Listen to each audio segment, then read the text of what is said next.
sosialisasi, pendidikan pemilih, partisipasi masyarakat dan humas yang memimpin kegiatan-kegiatan kampanye. Nah, untuk perkembangan penyediaan logistik pemilu nanti akan disampaikan oleh Mas Yulianto Sudrajat sebagai Ketua Divisi Logistik. Langsung saja kami persilakan Mas Agus Melas. Baik, terima kasih Pak Ketua. Assalamualaikum warahmatullahi wabarakatuh. Selamat sore, Om Swastiastu, Namo Buddhaya, salam kebajikan, salam sehat buat kita semua. Teman-teman media massa yang hadir pada saat konferensi pers sore ini, kami ingin mengupdate perkembangan akhir dari persiapan pelaksanaan debat ketiga nanti untuk calon presiden yang akan diselenggarakan pada tanggal 7 Januari tahun 2024 dengan tema pertahanan, keamanan, hubungan internasional, globalisasi, geopolitik, dan politik luar negeri. Sedangkan untuk TV penyelenggara, MNC Group, dan ditambah support dari Garuda TV. Di MNC Group ada MNC TV, RCTI, iNews, dan Global TV, dan ditambah dengan Garuda TV. Nah, sebagaimana pelaksanaan debat kedua kemarin, kami sudah melakukan evaluasi dan juga pertemuan-pertemuan koordinasi baik antara KPU dengan tim paslon maupun KPU dengan media penyelenggara dan KPU dengan paslon serta media penyelenggara. Pada debat yang ketiga ini, selain tadi tempat, kemudian waktu, termasuk TV penyelenggara, kami juga sudah mendapatkan konfirmasi dan kesediaan dari 11 orang panelis yang akan menjalankan tugas untuk menyusun pertanyaan. Dan hari ini tanggal 5 Januari, mulai malam ini sampai dengan tanggal 8 akan dilakukan karantina di tempat di Jakarta. 11 panelis yang sudah menyatakan kesediaan dan nanti akan mengikuti karantina dalam rangka merumuskan pertanyaan-pertanyaan debat, antara lain Profesor Angel Damayanti PhD, Guru Besar Bidang Keamanan Internasional, FISIP Universitas Kristen Indonesia. Yang kedua, Kuri Maharani Savitri, PhD, Dosen Hubungan Internasional, Ahli Kajian Industri Pertahanan, dan Alih Teknologi Universitas Bina Nusantara. Yang ketiga, Profesor Evi Fitriani, PhD, Guru Besar Ilmu Hubungan Internasional Universitas Indonesia. Yang keempat, Profesor Hikmahanto Yuwana, SHLLM PhD, Guru Besar Hukum Internasional Universitas Indonesia dan Rektor Universitas Ahmad Yani. Yang kelima, Imade Andi Arsana, PhD, Ahli Aspek Geospasial Hukum Laut dari Universitas Gadjah Mada. Yang keenam, Dr. Ian Montratama, Dosen Program Studi Hubungan Internasional, Ahli Keamanan dan Pertahanan Universitas Pertamina. Yang ketujuh, Irina Hiraswari Gayatri, PhD, Peneliti Pusat Riset Politik Badan Riset dan Inovasi Nasional atau BRIN. Yang kedelapan, Dr. Kusnanto Anggoro, Pakar Keamanan Universitas Pertahanan. Yang kesembilan, Laksamana TNI Purnawirawan Profesor Dr. Marsetyo, sebelumnya Kasal pada periode 2012-2014 dan Ketua Dewan Guru Besar Universitas Pertahanan. Yang ke-10, Philip Yusario Vermonte, PhD, Dekan Fakultas Ilmu Sosial Universitas Islam Internasional Indonesia, dan sekaligus Senior Fellow di CSIS. Serta yang terakhir, nomor 11, Profesor Dr. Erwi Diastiabudi Sumadinata, SIP, SSI, MT, MSI Han, Guru Besar Bidang Keamanan Global Universitas Pajajaran. Selain panelis, KPU juga telah menetapkan moderator untuk pelaksanaan debat ketiga, yakni Aryo Ardi, jurnalis dari Global TV, dan Anissa Dasuki, jurnalis dari iNews. Teman-teman, Bapak Ibu semua, pada saat konferensi pers ini kami juga ingin menyampaikan untuk format, alur, dan kemudian durasi waktu terkait dengan pelaksanaan debat tidak mengalami perubahan. Tetap debat akan diselenggarakan dalam durasi waktu, kalau debatnya sendiri 120 menit, tapi secara total 150 menit, 30 menitnya untuk jeda iklan. Segmen juga akan terbagi dalam 6 segmen, mulai dari pembukaan, pembacaan tata tertib dan penyampaian visi misi serta program kerja. Segmen pertama, sebagaimana rotasi yang sudah berlangsung sejak debat pertama, kedua, dan ketiga. Untuk debat ketiga ini penyampaian visi misi pada segmen pertama akan dimulai oleh calon presiden nomor urut 3. Kalau yang debat pertama dimulai dari calon presiden nomor urut 1, debat yang kedua dimulai dari calon wakil presiden nomor urut 2, dan yang ketiga nanti dimulai dari calon presiden nomor urut 3. Nanti keempat, kelima, seterusnya akan berlangsung rotasi yang sebagaimana sudah ditentukan. Nah, kemudian segmen kedua dan ketiga akan tetap sama, pendalaman visi misi dan program kerja. Segmen keempat dan kelima, tanya jawab dan tanggapan. Segmen keenam itu penutup atau closing statement dari masing-masing capres yang akan hadir pada debat ketiga. Demikian informasi yang bisa kami sampaikan untuk pelaksanaan debat ketiga yang akan dilakukan di Istora Senayan. Dan sebagai informasi, selain karantina akan berlangsung mulai malam ini sampai tanggal 8, sejak kemarin pukul 00 sudah dilakukan persiapan oleh TV penyelenggara di Istora. Jadi teman-teman juga bisa melihat nanti bagaimana kesiapan dari pelaksanaan debat itu langsung pada posisi on the spot. Saya kira itu yang bisa kami sampaikan. Terima kasih. Wassalamualaikum warahmatullahi wabarakatuh. Terima kasih Mas Agus Melas. Tersebut tadi yang disampaikan adalah perkembangan untuk penyelenggaraan debat ketiga calon presiden yang akan diselenggarakan besok hari Ahad tanggal 7 Januari 2024 jam 19 waktu Indonesia Barat. Selanjutnya Mas Derajat akan menyampaikan perkembangan penyediaan logistik pemilu. Silakan Mas. Cek. Terima kasih Pak Ketua. Bismillahirrahmanirrahim. Assalamualaikum warahmatullahi wabarakatuh. Selamat sore, salam sejahtera untuk kita semua. Kawan-kawan media yang saya hormati, berikut akan kami sampaikan terkait dengan progress report pemenuhan logistik untuk pemilu 2024, 39 hari menjelang hari H pemungutan dan penghitungan suara. Kawan-kawan semua yang saya hormati, kami sampaikan secara umum terkait dengan perkembangan pemenuhan logistik, terkait dengan prosentase pemenuhan logistik untuk pemilu di dalam negeri. Untuk tahap 1 itu adalah pemenuhan logistik pemilu yang berdasarkan jumlah daftar pemilih tetap dan tempat pemungutan suara, jadi berdasarkan DPT dan berdasarkan jumlah TPS yang telah ditetapkan dengan keputusan KPU nomor 857 tahun 2023 tentang penetapan DPT tingkat nasional dan TPS, jumlah TPS per tanggal 2 Juli 2023. Seperti diketahui bersama, untuk logistik tahap 1 terdiri dari 1 kotak suara, tinta, kemudian bilik, segel, dan segel KPPS. Untuk prosentase pemenuhan logistik pemilu untuk tahap 1 ini sampai dengan tanggal 4 Januari 2024 pukul 22.00 waktu Indonesia bagian Barat, produksinya sudah memenuhi semuanya, yaitu sebesar 100% sudah terpenuhi. Kemudian pengiriman juga sudah terpenuhi 100%. Dan kemudian penerimaan di gudang KPU Kabupaten Kota juga sudah 100% terpenuhi. Artinya untuk logistik, positioning logistik untuk tahap 1 terdiri beberapa item yang saya sampaikan tersebut di atas sudah 100% terpenuhi dan sudah 100% terkirim di seluruh gudang-gudang KPU Kabupaten Kota seluruh Indonesia. Nah, kemudian untuk khusus logistik yang tahap kedua, yang berdasarkan daftar calon tetap DCT ya, khususnya ini adalah surat suara, formulir dan sebagainya ini, yang tentu mendasari penetapan DCT DPR, DCT DPD, DCT DPRD Provinsi, DCT DPRD Kabupaten Kota, dan daftar calon presiden dan wakil presiden.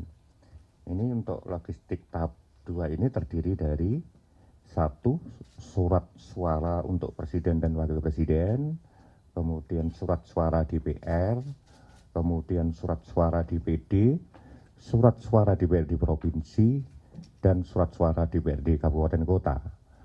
Berikutnya item logistik berikutnya adalah sampul kertas, yaitu sampul kubus dan sampul biasa. Kemudian juga terdiri dari formulir, yaitu formulir plano untuk presiden dan wakil presiden, plano untuk DPR, plano untuk DPD, plano DPRD provinsi, plano DPRD kabupaten kota. Kemudian A4 untuk PPWP, A4 untuk DPR, A4 DPD, A4 DPRD provinsi, dan A4 DPRD kabupaten kota. Kemudian item berikutnya yaitu alat bantu tunanetra untuk surat suara presiden dan wakil presiden, dan alat bantu tunanetra untuk surat suara DPD. Kemudian item berikutnya adalah daftar pasangan calon presiden dan wakil presiden. Berikutnya item barang berikutnya adalah daftar calon tetap, yaitu calon tetap DPR, DPD, DPRD provinsi, dan DPRD kabupaten kota. Untuk prosentase pemenuhan logistik pemilu tahap 2 ini sampai dengan tanggal 4 Januari 2024 sama pukul 22 waktu Indonesia Barat, produksinya sudah mencapai sebesar 85%, kemudian pengirimannya mencapai sebesar 55%, dan sudah 30% terkirim sampai di seluruh gudang-gudang KPU kabupaten kota. Proses produksi, pengiriman dan penerimaan logistik pemilu tahap 2 di tempat penyimpanan gudang KPU kabupaten kota dijadwalkan paling lambat tanggal 15 Januari 2023 itu harus sudah sampai di seluruh gudang KPU kabupaten kota. Kemudian distribusi dari tempat penyimpanan gudang KPU kabupaten kota dijadwalkan paling lambat sampai dengan H-1 pelaksanaan pemungutan suara, yaitu tanggal 13 Februari 2024. Itu timeline yang sudah kami tetapkan dan terus kami pantau dan kami kawal melalui KPU provinsi dan KPU RI ke seluruh KPU kabupaten kota. Berikutnya soal persentase pemenuhan logistik untuk pemilu di luar negeri. Untuk pengiriman tahap 1 sudah dilaksanakan mulai tanggal 2 sampai 25 Desember 2023, diprioritaskan untuk pengiriman surat suara untuk pemilu presiden dan wakil presiden, serta surat suara pemilu untuk DPR RI, Dapil DKI Jakarta II ke 128 perwakilan negara sudah sebesar 100% terpenuhi di seluruh PPLN seluruh dunia. Berikutnya secara simultan untuk tahap kedua dilaksanakan apabila terdapat kekurangan pengiriman tahap 1 dan tahap 2, artinya apabila ada laporan-laporan dari kekurangan dari PPLN, segera kami respon dan akan segera kami kirim secara simultan, dan ini sudah berjalan. Kawan-kawan media yang saya hormati, saya rasa itu gambaran progress report pemenuhan logistik 39 hari menjelang hari pemungutan dan penghitungan suara. Terima kasih. Wassalamualaikum warahmatullahi wabarakatuh. Terima kasih Mas Derajat. Demikian teman-teman jurnalis, hal-hal yang dapat kami sampaikan sehubungan dengan perkembangan penyelenggaraan debat ketiga calon presiden yang nanti akan diselenggarakan pada hari Ahad tanggal 7 Januari 2024 jam 19 waktu Indonesia Barat di Istora Senayan. Demikian juga yang disampaikan tadi Mas Derajat tentang perkembangan produksi, distribusi, logistik, baik tahap pertama maupun tahap kedua yang meliputi distribusi di dalam negeri maupun luar negeri.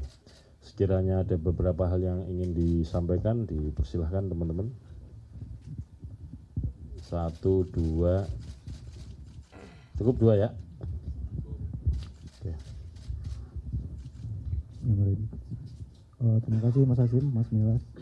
Perkenalkan saya Febrian dari Republika. Saya ingin bertanya ke Mas Melas beberapa hal terkait debat nanti.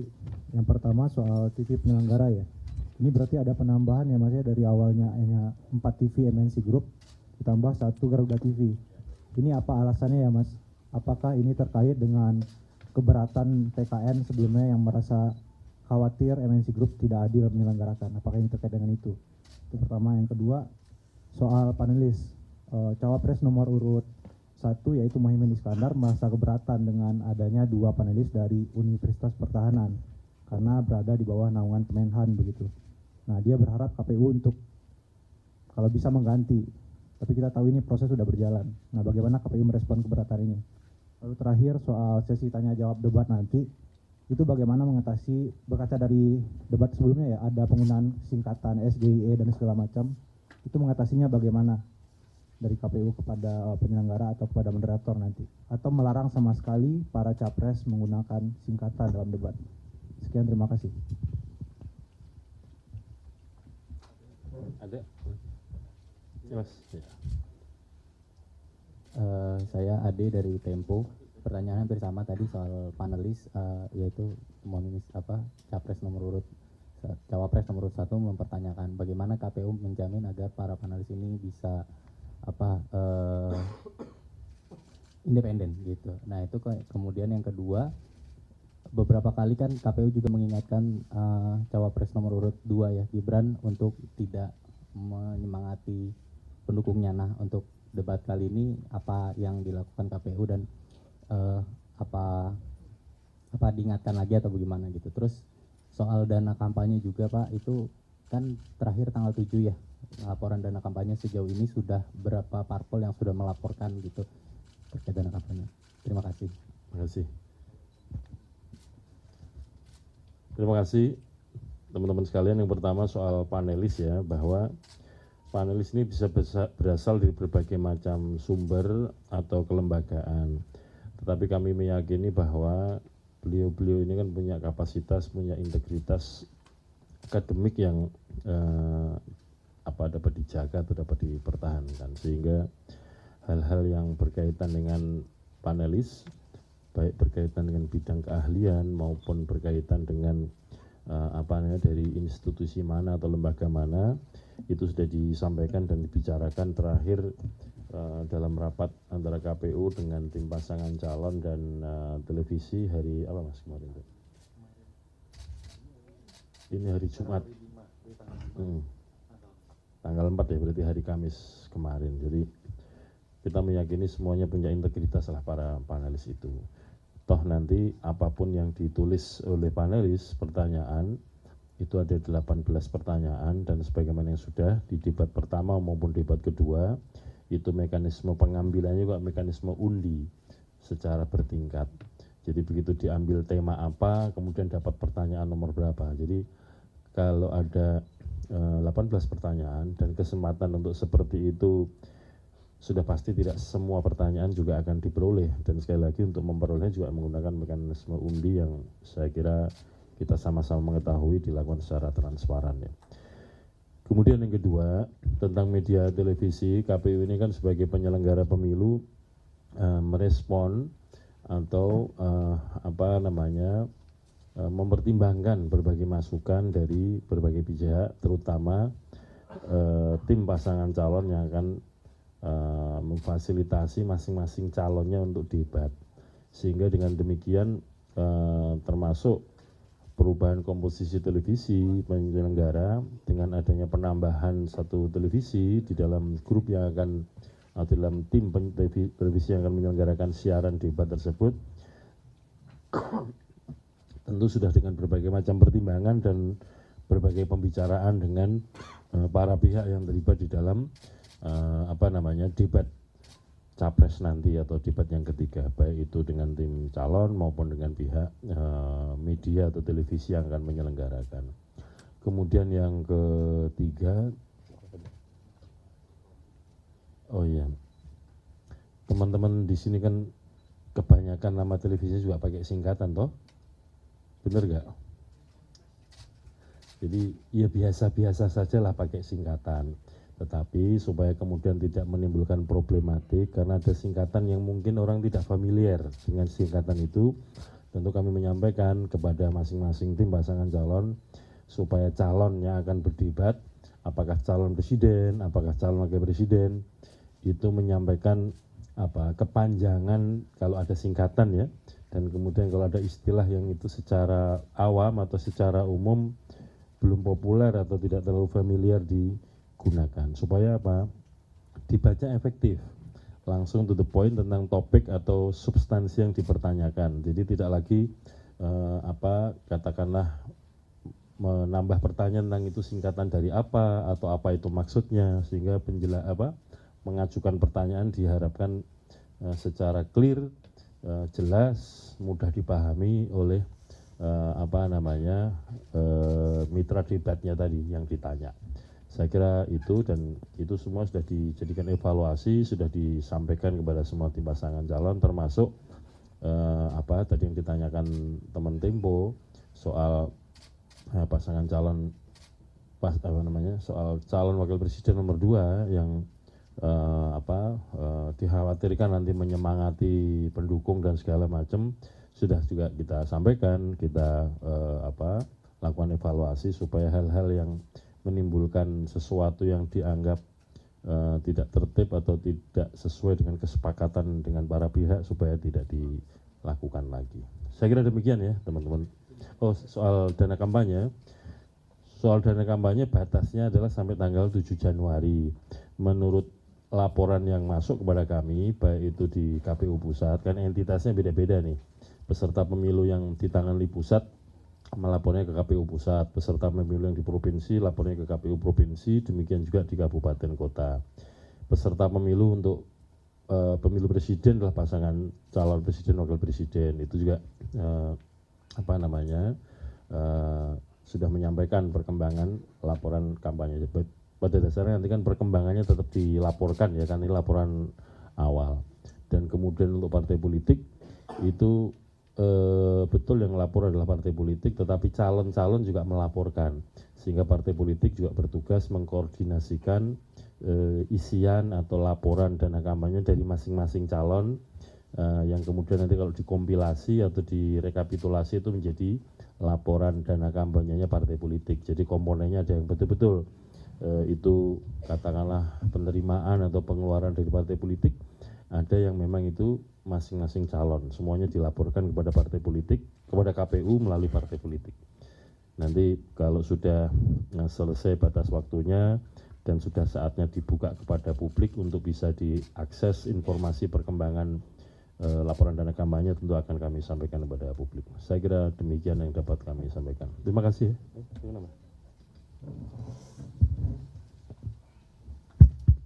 Iya, saya menegaskan lagi untuk merespon dua pertanyaan tadi. Yang pertama urusan yang panelis.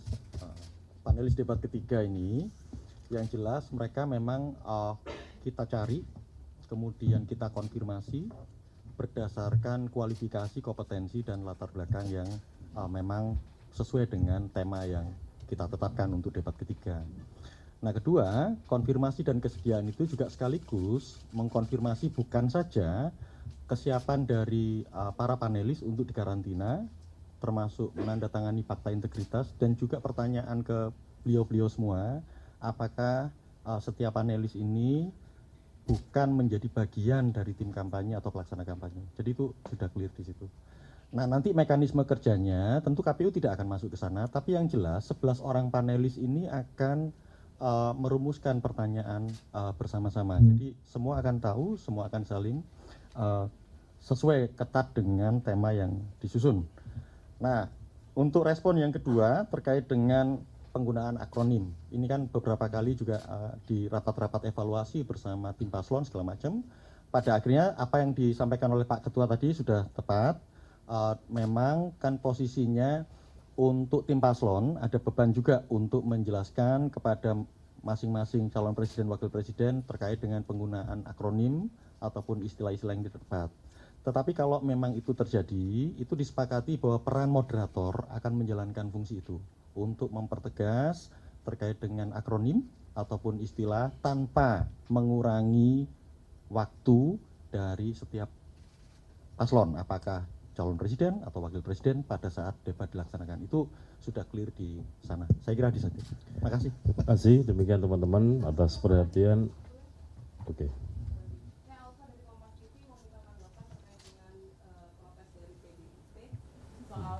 surat suara yang katanya cuma 2 kolom di Solo dan Serang. Ya, topik kali ini 2 topik itu ya, debat dan logistik. Makasih. Nanti materi secara tertulis akan disampaikan dari Humas KPU. Makasih. Nanti lain kesempatan, Pak. Assalamualaikum warahmatullahi wabarakatuh.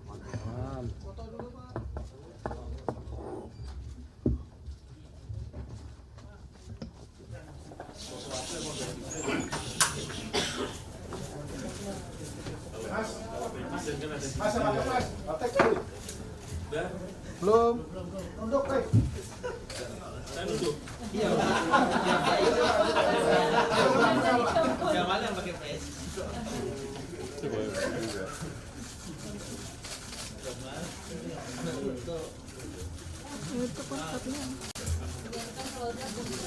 Awas seri-seri. Oke, Pak. Cukup ya. Apa? Antara masih suruh duduk, Pak.